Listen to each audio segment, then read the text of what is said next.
abran su Biblia, por favor, el primer libro de Samuel, capítulo 18. Y mientras ustedes abren su Biblia, esa porción de la Escritura, oramos una vez más. Padre Celestial, al abrir tu palabra, como siempre, Señor, así como el tiempo de alabanza es de bendición para nosotros y esperamos sea de bendición para ti, así también deseamos que el tiempo en tu palabra sea de bendición para nosotros y podamos así conocer tu corazón y podamos así ver esas cosas que tienes en las Escrituras para cada uno de nosotros en el momento que necesitamos escucharlas, Señor. Así es que bendice este tiempo en la palabra, Señor. Bendice a nuestros hermanos que están aquí con nosotros haciendo acto de presencia en el santuario. Bendice a aquellos que están viéndonos en línea por enfermedad o simplemente porque no tienen la oportunidad de venir a este servicio. Bendícelos y también ayúdanos a todos juntos al abrir tu palabra a crecer más en el conocimiento de ti. En el nombre de Cristo Jesús. Todos decimos, muy bien, pues estamos viendo algunos de los pasajes más emocionantes acerca de la vida de Elías. Y todos sabemos que Elías fue un hombre poderoso, fue un profeta poderoso, fue un profeta fiel. Fue un profeta que siempre estuvo dispuesto a sacar la cara por Dios, siempre estuvo dispuesto a hacer lo que Dios le dijo que hiciera, a pesar de que a veces las cosas que Dios le dice que haga son difíciles.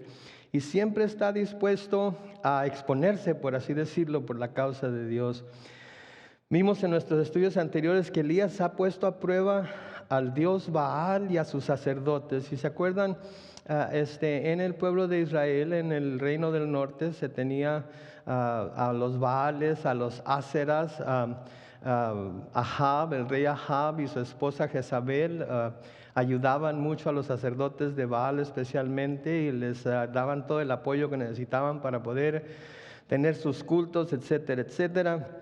Y Elías llega al punto en el que quiere poner al pueblo de Israel entre la espada y la pared. Los quiere poner en una encrucijada, por así decirlo, y pone a prueba al dios Baal y pone a prueba también, muy intencionalmente, al Señor Dios de Israel.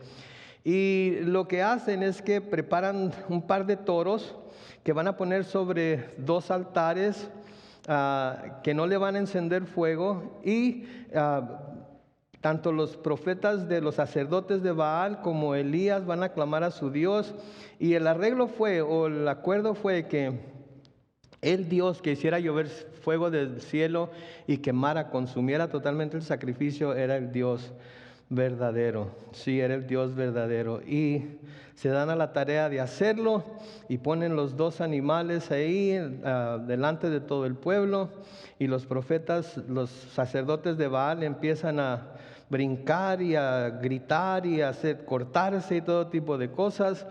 Y ellos pidiendo que Baal hiciera llover fuego del cielo y consumiera el sacrificio, y vimos que no pasó absolutamente nada. Pero luego el profeta Elías clama a Dios. El profeta Elías clama a Dios y le pide que se manifieste, que pruebe que Él es Dios, que el pueblo de Israel vea que Él es el Dios verdadero. Y cuando Elías clama al Señor en el versículo 38 de Primera de Reyes 18, dice, en ese momento cayó fuego de parte del Señor y consumió el toro que ahí se ofrecía, y la leña, y las piedras, y hasta el polvo, y aún secó el agua que inundaba la zanja, porque acuérdense que Elías había pedido que que hicieran una zanja y luego que empaparan todo el sacrificio y todo de agua, y hasta ahí el fuego del cielo cayó y secó el agua de la zanja. Versículo 31 dice, cuando todos vieron esto, se arrodillaron y exclamaron, el Señor es Dios, el Señor es Dios. Entonces, noten ahí lo que el Señor hace al clamor de Elías, al pedir a Elías que el Señor se manifieste, que se manifieste con poder para que el pueblo vea que Él es Dios, que no hay otro Dios más que Él. El Señor hace llover fuego del cielo y consume todo el sacrificio. Y cuando el pueblo ve esto, inmediatamente cayeron de rodillas y aclamaron, el Señor es Dios, el Señor es Dios. Creo que esa es la reacción que deseamos que la gente tenga cuando ven que Dios contesta a nuestras oraciones. Creo que esta es la reacción que deseamos que la gente tenga cuando clamamos a Dios y le pedimos ciertas cosas en particular y el Señor responde conforme a nosotros le hemos pedido al Señor. Sí, creo yo que es importante que cuando nosotros pidamos algo al Señor, seamos específicos en lo que estamos pidiendo, así como Elías fue bien específico en pedir sus oraciones, en pedir lo que le estaba pidiendo, porque cuando el fuego finalmente cayó, la gente supo, se dio cuenta de que fue Dios el que le respondió. Acuérdense, en el versículo 37 de 1 de Reyes 18, Elías dice: respóndeme, Señor, respóndeme, que tu pueblo reconozca que tú, Señor, eres Dios y que tú harás que su corazón se vuelva a ti. ¿Y qué fue lo que hizo el Señor? Respondió a la oración de Elías, consumió el sacrificio, y en cuanto el pueblo miró que el sacrificio había sido consumido, que el poder de Dios se había manifestado, inmediatamente cayeron de rodillas, inmediatamente proclamaron que el Señor era Dios. Sí, por eso es importante. Debemos de dar a conocer las peticiones de nuestro corazón a Dios. Debemos de darlas a conocer cuando tenemos la oportunidad de hacerlo, darlas a conocer en público. De nuevo, para que cuando éstas sean contestadas se sepa que fue Dios quien obró a nuestro favor.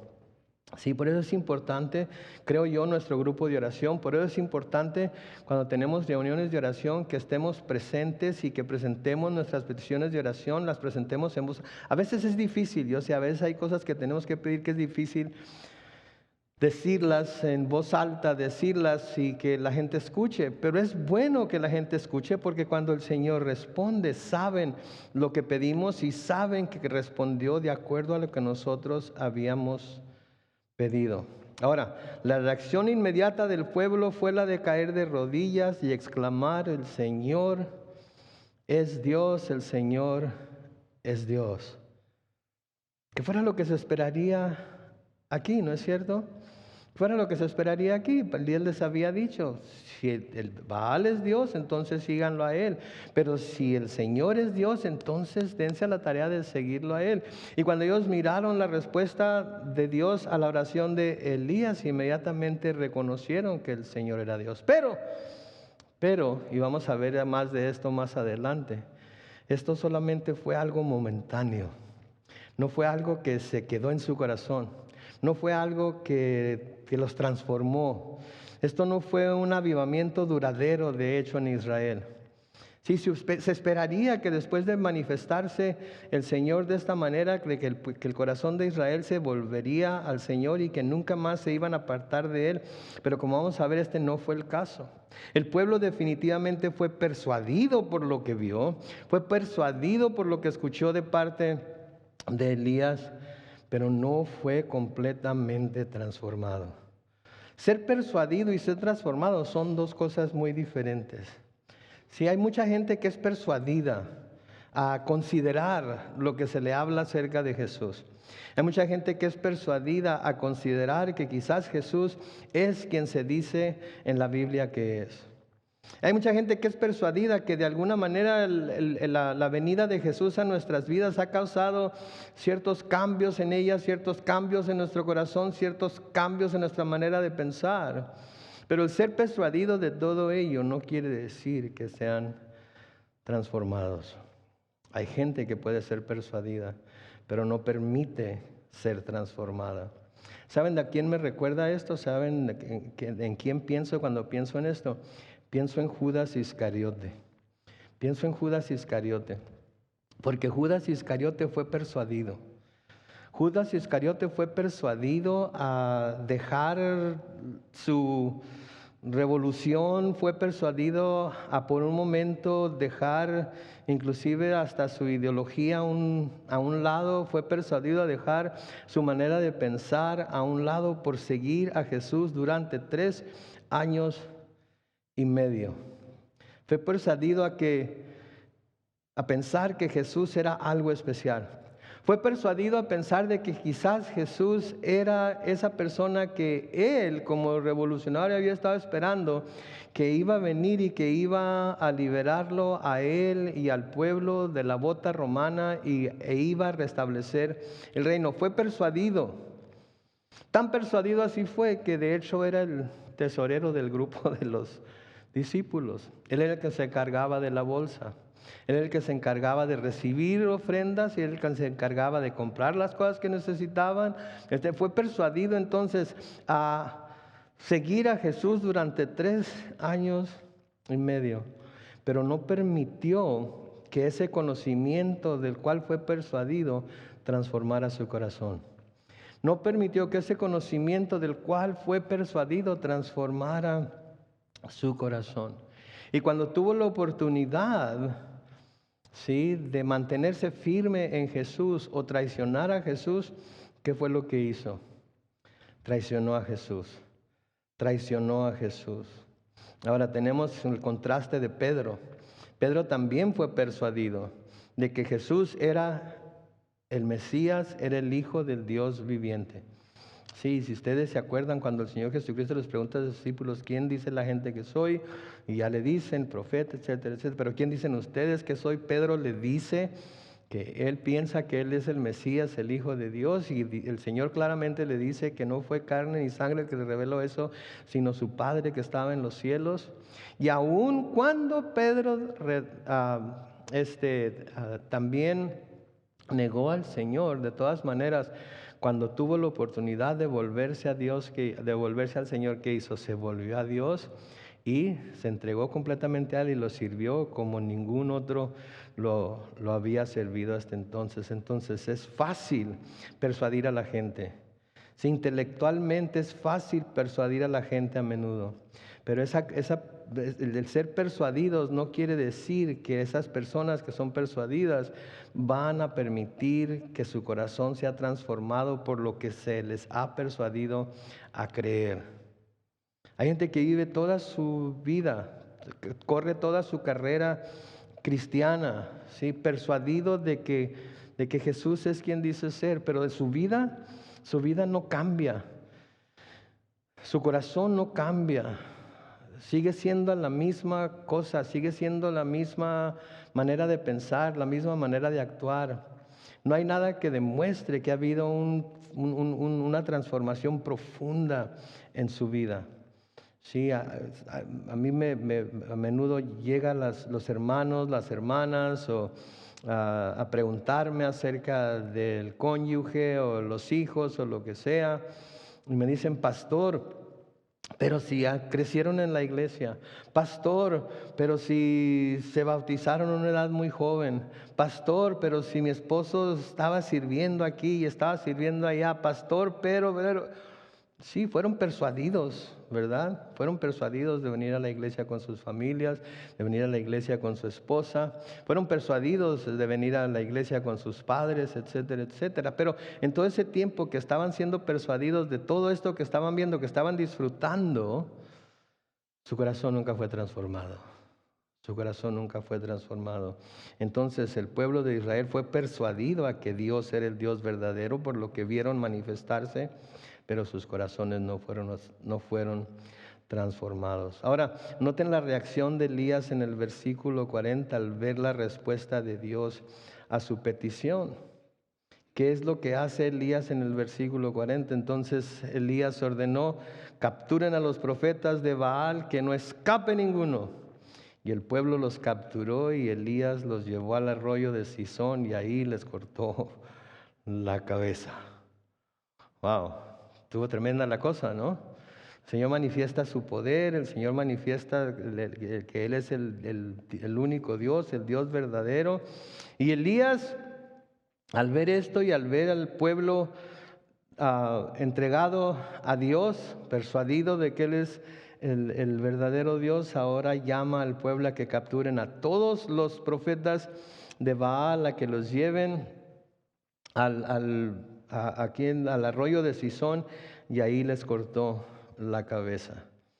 Sí, entonces noten la reacción de Elías aquí en este versículo. Y aunque nosotros en realidad no podemos hacer lo mismo en nuestros tiempos, ¿verdad? Porque, digo, nos gustaría quizás a veces que el Señor se manifestara así poderoso como Elías y acabara con toda la gente malvada del mundo y nosotros poder verla puesta bajo el gobierno del Señor, por así decirlo. Y aunque nosotros quisiéramos que algo así sucediera, a nosotros no se nos da el permiso, no se nos da la habilidad, no se nos da el derecho de ser jueces, de ser jurados, de ser, ¿cómo se les llama a los que ejecutan? Verdugos de aquellos que no creen en Dios o que no sirven a Dios o que se oponen a Dios. De nuevo, a veces quisiéramos que Dios gobernara con vara de hierro sobre la tierra, ¿sí? Pero si el Señor va a gobernar con vara de hierro sobre la tierra, quiere decir que también iba a tener que gobernar con vara de hierro sobre nuestros corazones, sobre nuestras vidas, sobre nuestras actitudes, sobre nuestra manera de ver las cosas. Entonces quisiéramos que el gobierno de Dios cubriera toda la tierra, ¿verdad? Pero a menudo no pensamos en que eso significa que nuestra vida también iba a ser gobernada por Él. Pero ahora iba a ser gobernada con perfecta justicia. Ahora iba a ser gobernada con perfecta, de acuerdo a la ley perfecta de Dios. Entonces nosotros no podemos hacer esto mismo que Elías hizo, pero el principio de lo que Elías hizo creo que es muy bueno. El principio de lo que Elías hizo es muy bueno. Elías sabía que los sacerdotes de Baal era lo que estaban apartando al pueblo de Dios, de seguir a Dios, de servir a Dios, de rendirle el tributo que solamente Dios merecía, y acabó con ellos. Y creo que este es un principio muy bueno que nosotros podemos aplicar a nuestras vidas en nuestros tiempos, cuando nos damos cuenta de qué es lo que nos aleja de nuestro Dios, ya sé que nuestra relación con Él no sea lo que debe ser. Creo que este es un principio muy bueno que debemos aplicar a nuestras vidas cuando nos damos cuenta de qué es lo que nos aleja de nuestro Dios y hace que nuestra relación con Él no sea lo que debe ser. Cuando nos damos cuenta de cuáles son esas cosas que causan esta situación en nuestras vidas, debemos de cortar esas cosas por lo sano, debemos erradicarlas de nuestra vida, debemos hacer esas cosas a un lado. Debemos de quitarlas, sacarlas de golpe y no permitir que se sigan interponiendo entre Dios y nosotros. ¿Sí? Hay tantas cosas en este mundo, especialmente en nuestros días, que nos están haciendo decidir o nos están compitiendo, ¿sí? Por nuestro tiempo con el Señor, por nuestro tiempo de servicio al Señor, por nuestro tiempo de adoración al Señor, por nuestro tiempo de estar en la palabra de Dios, de estarlo buscando en oración. Hay tantas cosas que tenemos que tener cuidado con ellas, y cuando nos damos cuenta de cuáles son esas cosas que nos están estorbando para que nuestra relación con Dios sea lo que debe ser, debemos erradicarlas de una vez por todas, así como Elías lidió con estos sacerdotes de Baal. Me recuerda lo que pasaba o lo que estaba pasando en Éfeso. Lo que estaba pasando en Éfeso cuando Pablo fue y predicó el evangelio a Éfeso, y mucha gente creyó. Mucha gente creyó en el nombre de Jesús. Mucha gente creyó que Jesús era el Salvador, que Jesús era el Hijo de Dios, que Jesús era el Mesías. Y esto causó algo dentro de ellos. Esto causó una reacción en ellos, por medio de la cual manifestaron en realidad que su fe era verdadera y que estaban decididos a hacer a un lado cualquier cosa que les estorbara para que su relación con Él creciera. En Hechos capítulo 19, los versículos 18 al 20, de nuevo aquí es mientras Pablo está predicando en Éfeso, nos dice ahí: muchos de los que habían creído venían y confesaban sus malas prácticas. De igual manera, muchos de los que practicaban la magia y llevaron sus libros y los quemaron delante de todos. Y el precio de esos libros era de 50,000 monedas de plata. Y fue así como la palabra del Señor fue extendiéndose y difundiéndose con mucha fuerza.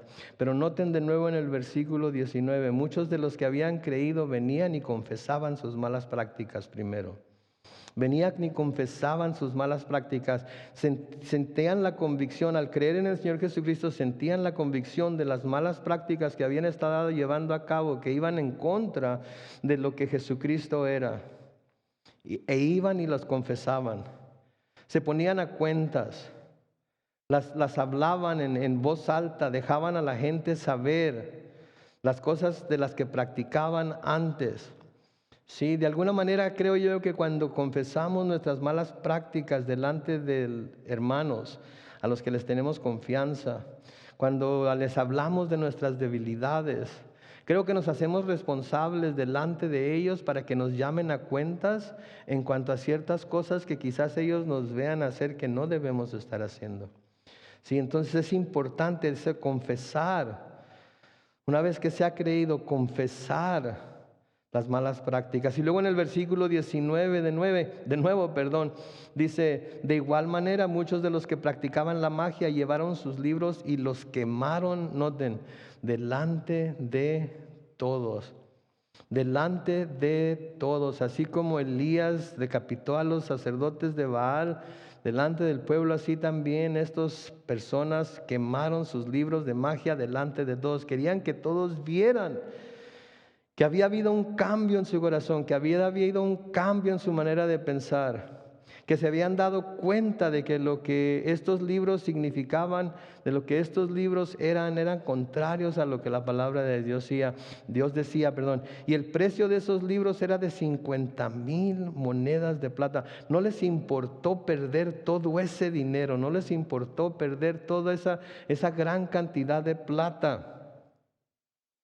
Los quemaron para ya no tener más esa tentación, para ya no ir de regreso a esas prácticas, para ya no volver a buscar en ellos lo que ahora sabían que el Señor les podía dar.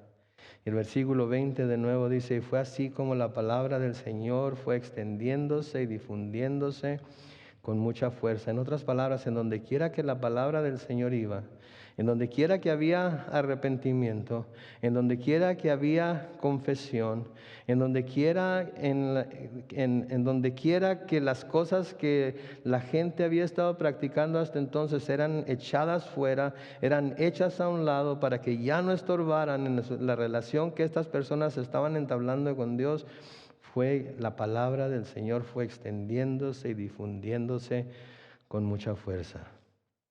Si el hecho de que hayan estado dispuestos a destruir estos libros de tan gran precio muestra hasta dónde estaban dispuestos a llegar para probar su arrepentimiento por lo que habían estado practicando. ¿Hasta dónde estamos dispuestos nosotros a llegar? ¿Hasta dónde estamos dispuestos nosotros a llegar? ¿Hasta qué tanto estamos dispuestos nosotros a dejar a un lado, a hacer a un lado? Cuando sabemos que estas cosas están apartándonos de Dios, cuando sabemos que estas cosas están estorbándonos para que nuestra relación con Dios pueda ser lo que Él quiere, que nuestra relación sea con Él y que la relación que nuestro corazón quiere tener con Él pueda llevarse a cabo. ¿Hasta dónde estamos dispuestos a decir hasta aquí? No más esto, no más aquello.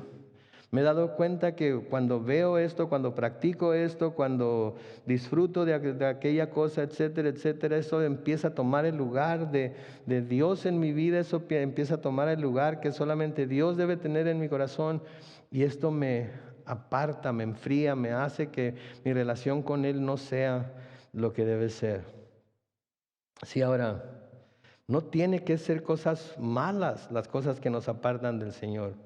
No tienen que ser necesariamente cosas malas, las cosas que pudieran estorbarnos para tener una relación estrecha con el Señor, para tener una relación que sea todo lo que esta relación puede ser y que podamos nosotros disfrutar de esa relación en todo su esplendor, estando con Dios, platicando con Él, caminando con Él, sirviéndole a Él, etcétera, etcétera. No tienen que ser cosas malas necesariamente, sino que también pueden ser cosas que no son malas, pero pueden estorbar para que tengamos esa relación estrecha con el Señor. Digo, pónganse a pensar de nuevo en el apóstol Pablo.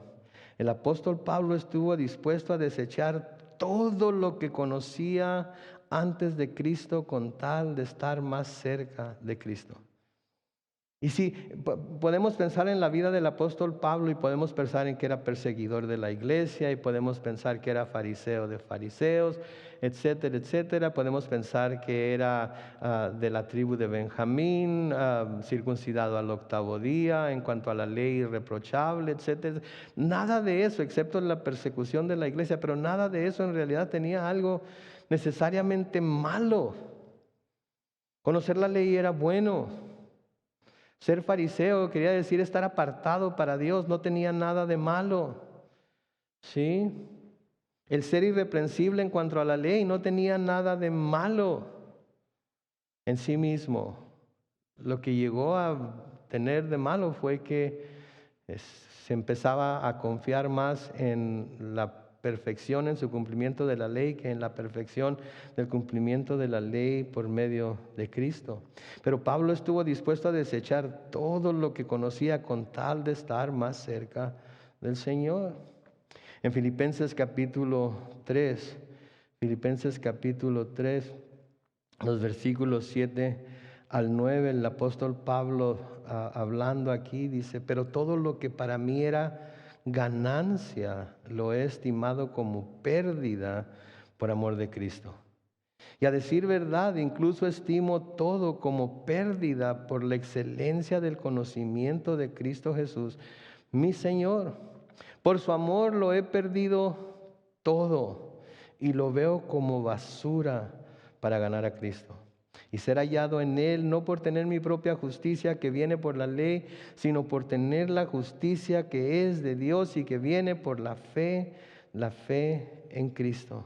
Noten, todo lo que para mí era ganancia, dice el versículo 7, lo he estimado como pérdida por el amor de Cristo. ¿Ustedes saben cuánto tiempo había estudiado Pablo para llegar a tener el conocimiento que tenía? ¿Ustedes saben cuánto tiempo había tenido que pasar dándole a los libros, preparándose día y noche, estudiando la ley, estudiando teología, estudiando la palabra de Dios? ¿Ustedes se imaginan lo que significaba estar sentado a los pies de Gamaliel, uno de los más grandes maestros de Israel, y aprender todo lo que él tenía que enseñar? Y ahora tomar todo esto que para él era ganancia, ahora lo estaba estimando como pérdida por el amor de Cristo. En el versículo 8 de nuevo dice, y a decir verdad, incluso estimo todo como pérdida por la excelencia del conocimiento de Cristo Jesús, mi Señor. O sea que todo el conocimiento que hubiera podido lograr, sí, toda la educación, toda la instrucción, toda la posición que su conocimiento le hubiera dado, todo eso lo tenía como pérdida por algo que era mucho más excelente ahora en su corazón, mucho más excelente ahora en su mente, que era el conocer a Cristo Jesús, su Señor. Y noten, por su amor lo he perdido todo y lo veo como basura para ganar a Cristo. Por su amor lo he perdido todo y lo veo como basura para ganar a Cristo. Sí. Todavía este mundo nos da tantas cosas, nos pone tantas cosas como cosas excelentes que deberíamos, o que se nos dice que seríamos inteligentes si nos diéramos a la tarea de buscar esas cosas. Sí, entre ellas está la educación, que no tiene nada de malo la educación, pero se nos pone como una de esas metas sublimes que todos debemos de buscar lograr. Sí, ir a la high school, graduarnos de la high school, ir a la universidad, graduarnos de la universidad, agarrar un buen trabajo, crecer y levantarnos o ser promovidos en ese trabajo. Todo eso es digno de buscarse, todo eso es digno de buscar lograrse. Pero en todo eso, con todos sus beneficios, no es más digno que buscar el amor de Cristo. No es más digno que buscar la excelencia del conocimiento de Cristo Jesús, nuestro Señor. Por su amor debemos de estar dispuestos a perderlo todo, dispuestos a ver todo lo que este mundo nos presenta como basura para ganar a Cristo y ser hallados en Él, no por tener nuestra propia justicia que viene por la ley, sino por tener la justicia que es de Dios y que viene por la fe en Cristo. El autor de la carta a los Hebreos nos dice que debemos despojarnos de todo peso que nos asedia y del pecado. Dice que debemos despejarnos de todo peso que nos asedia y del pecado. Hay ciertos pesos que nos asedian que no tienen nada que ver con el pecado, pero de todas maneras son pesos. Y no nos dejan correr nuestra carrera con paciencia y no nos dejan tener una relación estrecha con el Señor porque estamos preocupados, porque los tenemos que traer cargando, porque son cosas buenas que se nos ha dicho que vale la pena cargarlas. Se nos ha dicho que vale la pena llevarlas a cuestas mientras vamos corriendo la carrera. Y el escritor de los Hebreos nos dice que debemos despojarnos de todas estas cosas. Y especialmente del pecado, que no nos dejan correr esa carrera como queremos correrla.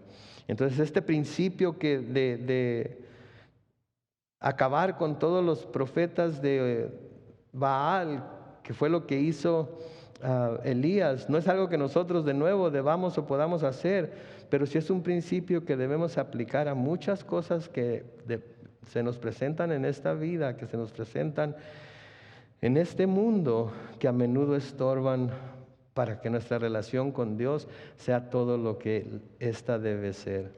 Versículo 41 de Primera de Reyes 18 sigue diciendo: luego Elías le dijo a Ahab: regresa a tu palacio y come y bebe, que viene una gran tormenta.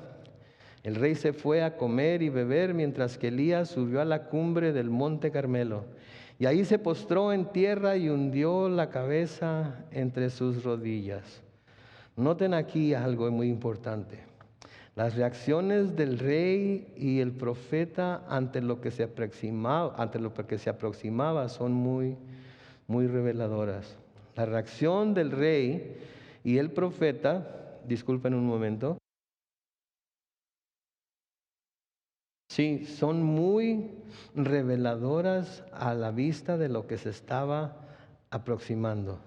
Por un lado tenemos un rey que había sido transigente toda su vida, que está más dispuesto a hacer lo que se le dice que puede hacer e irse a celebrar comiendo y bebiendo. Elías le dice: ¿sabes qué? Vete a tu palacio, come, bebe, viene una tormenta. Sí, yo me hubiera imaginado que el rey hubiera dicho: wow, Elías, ¿estás seguro de eso? Si estás seguro que esto va a pasar, acabo de ver lo que el Señor hizo. Eso es lo que debo hacer: ir a comer y beber, ir a celebrar que ya se acabó la sequía. No se pone a pensar en, cuando menos, reconocer que lo que viene es por mano de Dios y darle gracias a Dios porque finalmente la sequía ha acabado. Se va y hace lo que se le dice que haga sin pensar ni un momento en Dios, sin pensar ningún momento en lo que viene. Por el otro lado tenemos un profeta agradecido que va postrado delante de Dios y espera el completo cumplimiento de la promesa de Dios que se lleve a cabo. Si Elías anuncia a Ahab que venía la tormenta, pero aún así no va y se sienta a esperar que la tormenta llegue. ¿Se dan cuenta de eso? No va a esperar simplemente que la tormenta llegue, sino que va y se pone a orar a Dios para que la promesa de Dios sea completamente cumplida. No va a dejar de clamar a Dios hasta que la promesa se cumpla tal y como el Señor le había dicho que se iba a cumplir. Y creo que esta es la razón por la que Dios siempre estuvo con Elías. Y saben que creo que esta es la razón también por la cual Dios ha estado, o sea, siempre estuvo con todos los héroes del Antiguo Testamento. Podemos ver a David, sí, podemos ver a Salomón, podemos ver en este caso Elías, podemos ver a otros profetas y otros personajes del Antiguo Testamento. La razón por la que Dios siempre estuvo con ellos o siempre quiso estar con ellos, en este caso con Elías, fue porque Elías siempre buscaba estar con él. Elías siempre buscaba estar con él. A donde quiera que el Señor lo enviaba, Elías buscaba el rostro de Dios. Buscaba la promesa de Dios cumplida. No rompía su comunión con él. No se salía de su ritmo de buscar el rostro de Dios en todo lo que estaba haciendo, aun cuando sabía que lo que estaba haciendo venía de parte de Dios. De todas maneras, él buscaba el rostro de Dios. Y creo que esta es la razón por la que Dios siempre estuvo con él, porque Elías siempre estuvo dispuesto a buscar estar con él. Mucha gente desea que Dios esté con ellos, pero ellos no buscan estar con Dios. Mucha gente desea que Dios esté con ellos, pero ellos no buscan estar con Dios. Simplemente se levantan y piden: Señor, sé conmigo, tu palabra me dice que no me dejarás ni me desampararás, etcétera, etcétera. Todo es cierto. Pero nunca se dan a la tarea de apartar un poco de su día para ellos estar con Él. Para abrir sus oídos, para abrir sus ojos a la palabra de Dios y escuchar lo que Dios tiene que decir. Escuchar con los oídos y así nos lo concede el Señor, pero también escuchar con nuestros ojos cuando estamos con la palabra de Dios abierta delante de nosotros. Entonces, mucha gente desea que Dios esté con ellos, pero ellos no buscan estar con Él. En el Salmo 9, los versículos 9 y 10, Salmo 9, versículos 9 y 10 dice: Tú, Señor, eres el refugio de los pobres. Eres su amparo en momentos de angustia. Amén. En ti confían los que conocen tu nombre, porque tú, Señor, proteges ¿a quiénes? A los que te buscan.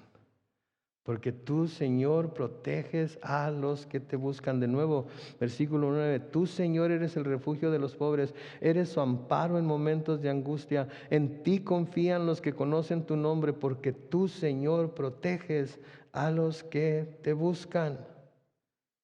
Sí, tenemos que estar buscando al Señor. Sí, tenemos la promesa de que no nos deja ni nos desampara, eso es cierto.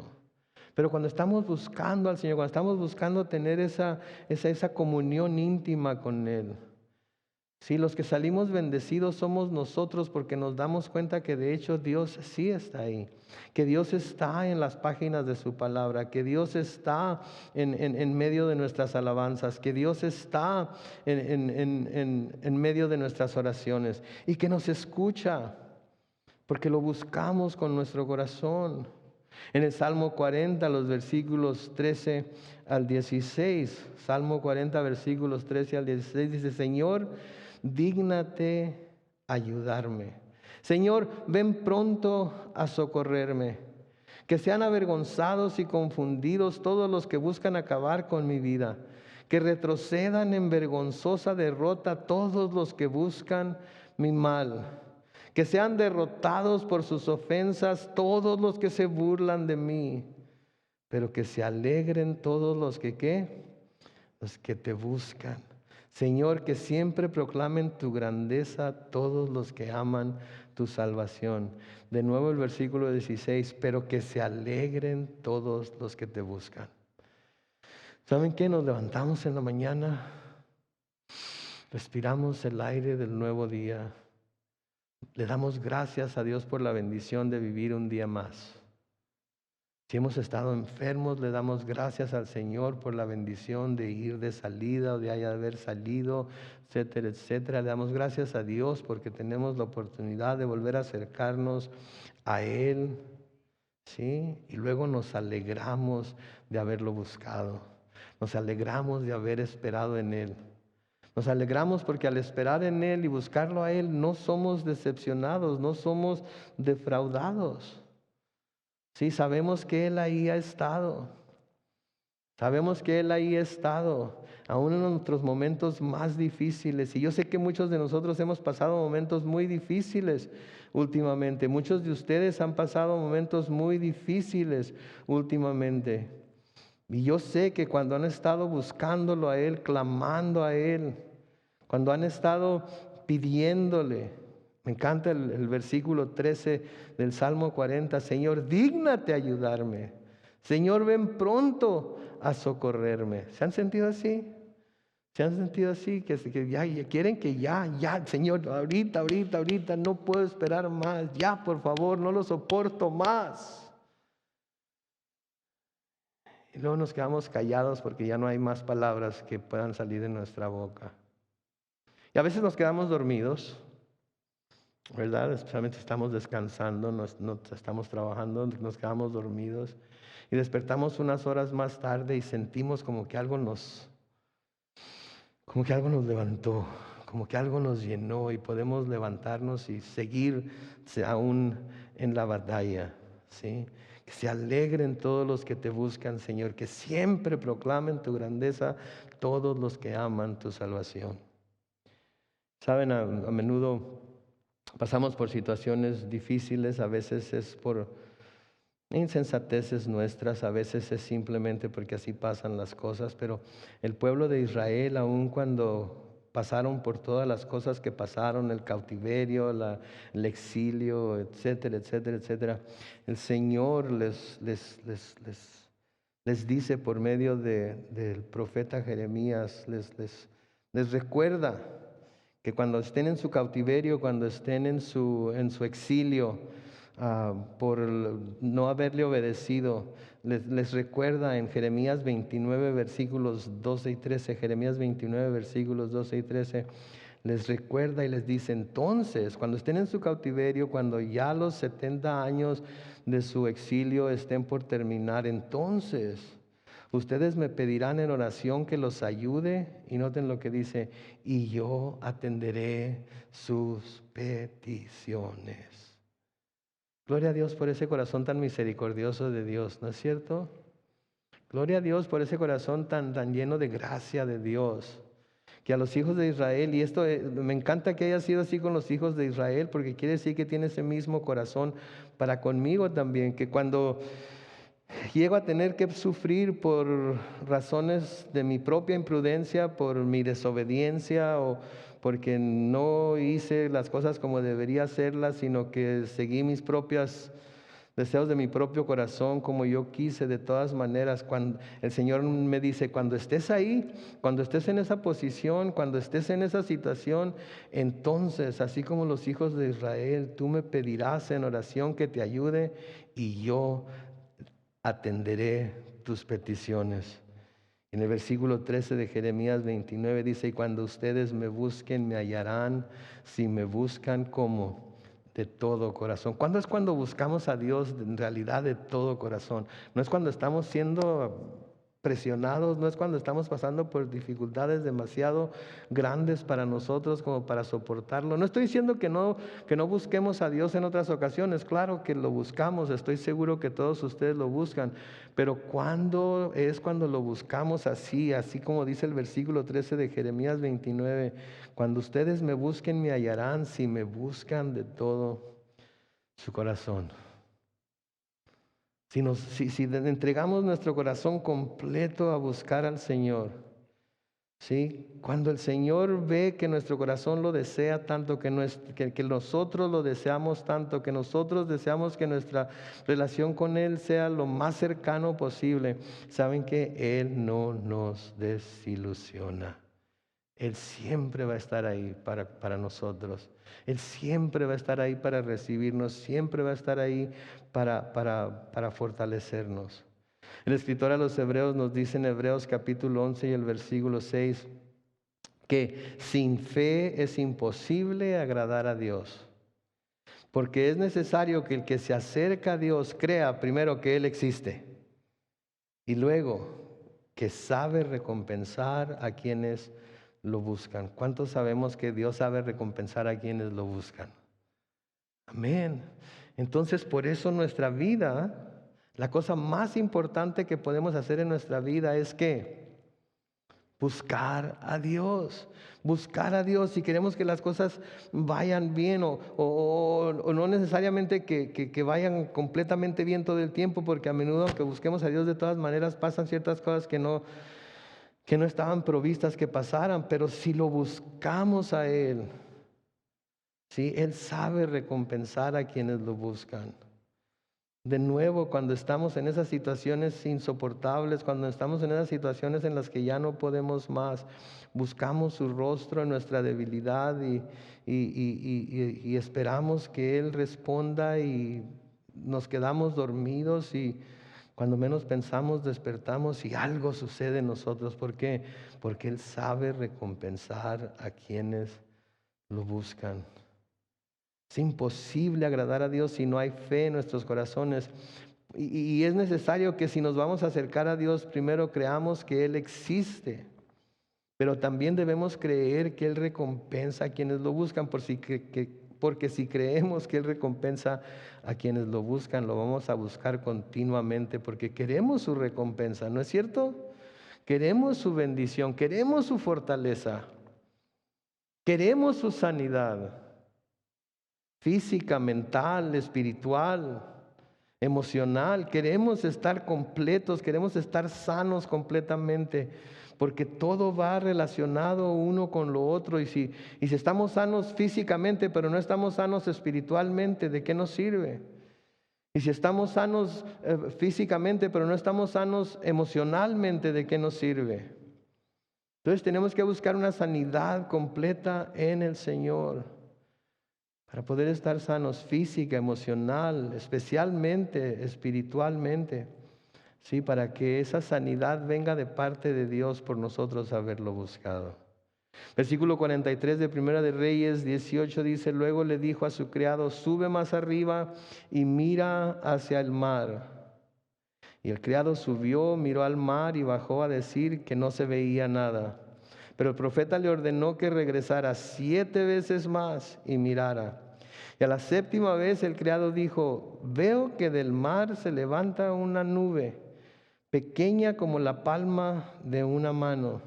Y entonces Elías le dijo, noten lo que Elías le dice al criado: corre y dile a Ahab que prepare su carro y se vaya, para que no lo ataje la tormenta. Me imagino yo al criado, ok. Elías le dice al criado: sube más arriba y fíjate qué ves por allá en el mar. Y el criado va y dice: no veo nada. Y Elías le dice: ¿sabes qué? Sube otra vez y ves si ves algo por allá en el mar. Y el criado le dice: no veo nada. Y así pasa durante 6 veces. Y Elías lo manda que regrese una 7ª vez. Y a la 7ª vez vuelve el criado y dice: veo que del mar se levanta una nube pequeña como la palma de una mano. Entonces imagínense, véanse la palma de la mano, imagínense la nube.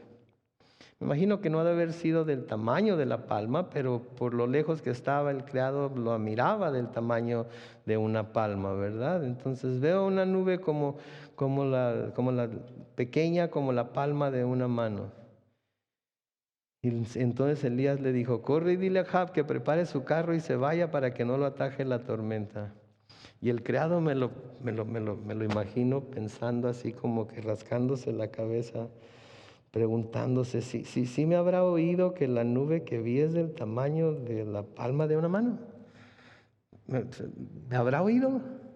¿Se habrá dado cuenta de lo que le dije? Sí, porque para mí una nube del tamaño de la palma de una mano no significa una tormenta. ¿De dónde saca entonces que va a venir una tormenta? Pero ¿saben qué, mis hermanos? Con Dios nunca debemos despreciar las cosas pequeñas. Nunca debemos de despreciar las cosas pequeñas. Nunca debemos de despreciar las cosas que comienzan pequeño, que comienzan con poca gente. Ay, no, es que viene bien poquita gente. No hay que despreciar lo que el Señor está haciendo con la poca gente que viene. Ay, no, pero es que está bien chiquita la iglesia o está bien chiquita la congregación. No hay que despreciar lo que Dios puede estar haciendo con esa pequeña cantidad de gente. Nunca debemos despreciar las cosas que tienen un comienzo pequeño, porque ¿saben qué? Tienen el potencial para convertirse en cosas bastante grandes. ¿Cómo comenzó el pueblo de Israel? ¿Cómo comenzó la nación de Israel? Con un solo viejito, Abraham, ¿se acuerdan? Con uno solo que no tenía, ya estaba anciano y no tenía hijos. Y el Señor, ¿qué le dijo? Que en él iban a ser benditas todas las naciones del mundo. Y tuvo a su hijo Isaac, ¿sí? Y luego Isaac tuvo a sus cuates. Y luego de Jacob le nacieron los patriarcas. Y se fijan cómo va creciendo uno, que sigue, luego 2, luego 12, y luego 70 se van a Egipto, y esos 70 se convierten en ¿cuántos? Millones de personas. Sí, que vienen saliendo 400 años después de la tierra de Egipto, completamente libres, preparados para ser el pueblo escogido de Dios e ir y tomar la tierra prometida como su heredad. Entonces no debemos despreciar las cosas pequeñas, porque las cosas pequeñas tienen el potencial para convertirse en cosas grandes. ¿En dónde nació el Mesías? Belén Efrata, la más pequeña de las ciudades de Judá. Sí, ahí fue donde nació el Mesías, ahí fue donde vino el Señor Jesucristo. Sí, entonces nunca debemos de despreciar las cosas pequeñas. Ahora nosotros a menudo, como este criado, tenemos la tendencia a clavarnos en lo que vemos en lugar de recordar, sí, en lo que Dios ha prometido. Tenemos la tendencia a clavarnos en lo que vemos en lugar de recordar lo que el Señor ha prometido. ¿Qué ves? Una nube como del tamaño de la palma de una mano. Ah, pues ve, dile a Ahab que se prepare porque va a caer un tormentón bárbaro. Y de nuevo me imagino al criado, ¿en serio un tormentón con esa nubecita? No lo creo, pero en fin, ¿verdad? Entonces, a menudo como este criado, nosotros también tenemos la tendencia a enfocar nuestra mirada en las cosas que podemos ver, en tan lo pequeño que las vemos, en lo frágiles que nos parecen, en lo insignificante que son. Pero recuerden, como dice Pablo en 2 de Corintios 5:7, vivimos ¿por qué? Por la fe y no por la vista. Nosotros como cristianos vivimos por la fe en lo que el Señor nos ha prometido y no por lo que vemos, porque a veces las cosas se miran bastante mal, ¿no es cierto? Se miran bastante mal. Si yo no sé ustedes, pero de nuevo estas últimas 2 semanas parece ser así como que he estado en un vortex a veces así que está dando vueltas y vueltas y recibo cada reporte de más personas contaminadas, de hermanos de la iglesia contagiados y estando en casa con COVID y haciéndose prueba tras prueba y estando aislados, etcétera, etcétera, y gente que reporta que hay niños en los hospitales, que hijos de parientes o algo en los hospitales. Hoy recibí la noticia de que mi amada tía Carmen acaba de fallecer también allá en Mexicali, y a veces no siente uno lo duro, sino lo lo tupido, ¿verdad? Viene de todos lados, y gracias a Dios por los que no nos hemos enfermado, gracias a Dios por los que no se han enfermado, ustedes los que están entre nosotros que no se han enfermado, pero gracias a Dios por los que se enfermaron, pero ya salieron. Sí, gracias a Dios le damos la honra y la gloria al Señor, pero a veces si nos clavamos demasiado en lo que vemos, cállese, dan ganas de encerrarse, meterse abajo de la cama y no salir para nada, ¿no es cierto? Pero de nuevo, nosotros no vivimos por lo que vemos, vivimos por fe. Y el Señor promete que Él va a protegernos. Pero recuerden, Él está con nosotros cuando nosotros estamos con Él. Entonces debemos de buscar estar con Él para que Él esté con nosotros. ¿Por qué? Porque si no nos va a dejar, ok, si no me buscas, si no lees la Biblia, si no haces esto, entonces te quedas solo. No, porque cuando vamos y lo buscamos nos damos cuenta que siempre ha estado ahí a un lado de nosotros, listo para lo que a nosotros nos haga falta. Es por nuestro beneficio que nos pide que lo busquemos, para que nos demos cuenta de su fidelidad, de que Él no nos ha dejado, de que siempre ha estado ahí. ¿Sí? A veces es difícil entonces no concentrarse en lo que tenemos delante de nosotros. Sí, a veces, como les estaba diciendo, todo lo que ha estado pasando durante estas últimas semanas, la gente contagiada, la gente asustada, planes que tienen que ser cambiados. Estábamos planeando una cena para matrimonios ahora en febrero, pero con tanto contagio pensamos, ¿qué tal si la gente tiene miedo y no quiere ir? Entonces tuvimos que posponerlo y etcétera, etcétera. Y dice uno, pero ¿hasta cuándo? ¿Cuándo vamos a poder salir de esta? Pero tenemos que esperar, tenemos que poner nuestra fe en el Señor Jesucristo y saber que esto también pasará. Amén. En Hebreos capítulo 11, ya estamos aquí por terminar ahorita. En Hebreos capítulo 11, el versículo 1, noten lo que dice ahí. Ahora bien, tener fe es estar seguro de qué, de lo que se espera. ¿Qué estaba esperando Elías que sucediera? Que lloviera.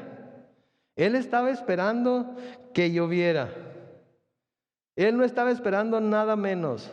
Y no estaba esperando unas gotas, no estaba esperando una llovizna, estaba esperando una tormenta. Entonces, tener fe es estar seguro de lo que se espera. Él estaba seguro de lo que estaba esperando. Él estaba esperando que lloviera.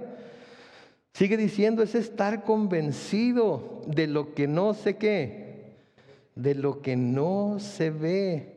Y Elías estaba convencido de que el Señor iba a mandar una tormenta, aunque por lo que se veía no pareciera que ese fuera el caso. ¿Sabes qué? ¿Qué ves? Una nube del tamaño de la palma de una mano. Y no, pues ya nos hizo. Ya nos hizo. Digo, ¿qué va a ser una nube del tamaño de la palma de una mano? Pero Elías estaba convencido de lo que todavía no estaba viendo. Elías estaba convencido de que la promesa de Dios se iba a cumplir. Estaba convencido de que el Señor iba a mandar una tormenta, aunque por lo que tenía delante de sí no parecía que ese fuera el caso. ¿Se acuerdan de lo que Elías le había dicho a Ahab en el versículo 41? Luego Elías le dijo a Ahab, regresa a tu palacio, come y bebe, que viene una ¿qué? Gran tormenta. Si él no estaba esperando nada menos que eso, Elías no estaba esperando nada menos que eso. ¿Qué estamos esperando nosotros de Dios ahorita? Piensen en lo más grande que pudieran estar esperando de parte de Dios ahorita. ¿Sanidad? Quizás sea sanidad. Bienestar emocional, físico, espiritual. Piensen en grande las cosas que están esperando de parte de Dios. Y si van de acuerdo a la palabra de Dios, si van de acuerdo a su voluntad, esperen que esas cosas les van a ser dadas, porque ahí es en donde han puesto su fe.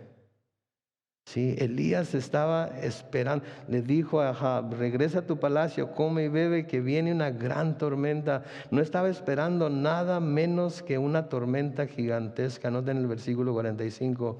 Mientras Elías decía esto al criado, los cielos se llenaron de nubarrones. ¿Qué pasó con la nube del tamaño de la palma de la mano? Sí, eso fue como comenzó. Pero noten, en un corto tiempo el cielo empezó a llenarse de nubarrones y comenzó a soplar un fuerte viento y se desató una gran tormenta.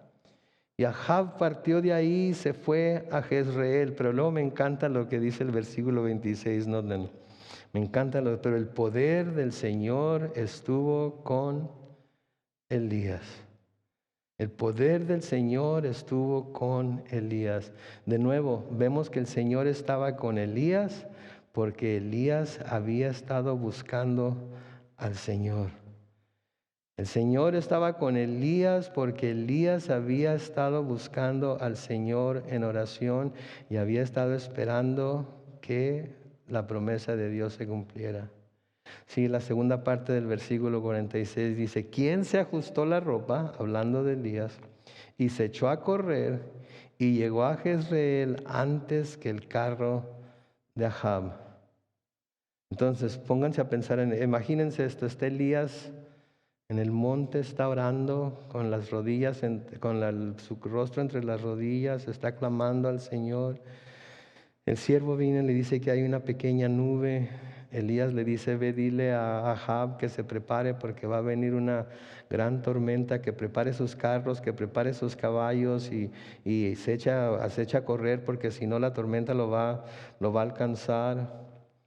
Sí, vienen los nubarrones, comienza a soplar un viento fuerte, se desata la gran tormenta.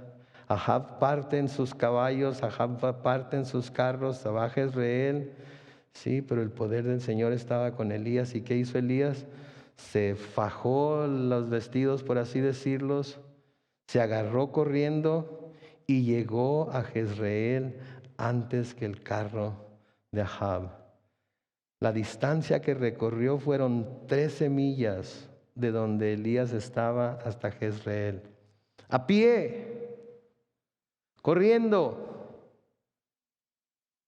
Pero el poder de Dios estaba con él. Ahab tenía carros, Ahab tenía caballos, Ahab tenía ejércitos, Ahab tenía todo tipo de ventajas. Pero Elías tenía ¿a quién? Elías tenía a Dios. Elías tenía al Dios de Israel que acababa de probarse a sí mismo poderoso al hacer caer fuego del cielo, consumir el sacrificio, consumir la leña, consumir el agua, consumirlo todo. Y volvió el corazón de Israel, aunque no fue permanente, pero volvió el corazón de Israel hacia sí mismo. Y ahora el poder de Dios se manifiesta a favor de Elías. ¿Por qué? Porque Elías buscaba el rostro de Dios. Mis hermanos, creo que la enseñanza está muy clara. Dios está siempre cerca de nosotros, pero nosotros debemos siempre estar cerca de Él, confiar en Él, aun cuando las cosas parezcan lo más difícil posible. Él es Dios y ponemos nuestra confianza en Él. Amén. Oremos. Padre Celestial, gracias por tu palabra. Bendecimos tu nombre, Señor. Y te pedimos que nos sigas enseñando a través de las páginas del libro de Reyes, Señor, del primer libro de Reyes. Te pedimos que nos sigas enseñando, Dios, sigas abriendo nuestros ojos, Padre Santo, a ese Dios tan poderoso en el cual Elías siempre puso su confianza, siempre puso su fe, Señor. Ayúdanos a ser como Elías, a tener ese mismo corazón de Elías, de buscarte constantemente. No importaba las circunstancias, no importaba lo que estuviera pasando a su alrededor, no importaba lo que le pidieras que hiciera, fácil, difícil o indiferente, Señor. De todas maneras, Él siempre estaba dispuesto a estar contigo y nos muestras en tu palabra que tú siempre estuviste dispuesto a estar con Él. Señor, al irnos de este lugar en esta noche, te pedimos que nos sigas enseñando, Señor. Te pedimos que nos sigas llenando nuestro corazón con esas palabras de esperanza que solamente podemos tener en ti. Y que nos ayudes, oh Dios, en estos tiempos tan difíciles, a mantener nuestra mirada fija en ti, el autor y consumador de nuestra fe. Señor, ayúdanos a despojarnos de todo peso que nos asedia. Ayúdanos a despojarnos de todo pecado. Ayúdanos, Señor, a identificar las cosas que pudieran estorbarnos para tener una relación más íntima, más cercana contigo, Señor. Y ayúdanos, como Elías hizo con estos sacerdotes de Baal, a hacer lo mismo nosotros con estas cosas que vienen a estorbarnos. Bendecimos tu santo nombre, Señor. Te damos toda la honra y toda la gloria. Y lo hacemos en el glorioso nombre de Cristo Jesús. Y todos decimos, amén.